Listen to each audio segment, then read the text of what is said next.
ইউসুফ আলাইহিস সালাতু ওয়াস সালামের চেহারার মধ্যে আল্লাহ পাক তিনটা কারণে নূর দান করেছিলেন। এক নম্বরে উনি পয়গম্বরের ছেলে, এই কারণে ওনার চেহারার মধ্যে আলাদা একটা নূর আলো আল্লাহ দান করেছিলেন। দুই নম্বরে হযরত ইউসুফ পয়গম্বর জন্মের পর থেকে নিয়ে সমস্তার হওয়ার পর থেকে নিয়ে এই পর্যন্ত তিনি পাক পবিত্র, ওনার চরিত্রের মধ্যে একটা কালো দাগ কেউ ফলাইতে পারে নাই। এই কারণে কিতাবের মধ্যে আছে যারা গুনাহ থেকে বাঁচা থাকবে আল্লাহ পাক তাদের চেহারার মধ্যে কুদরতি ভাবে একটা আলো দান করে দিবেন।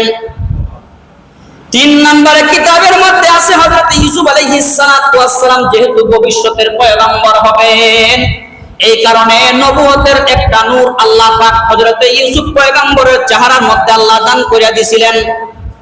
কিতাবের মধ্যে আছে হযরত ইউসুফ আলাইহিস সালাতু ওয়াস সালাম যখন মিশরের গলি দিয়া যখন হাঁটতেন, হাঁটার সময় ওনার চেহারার যে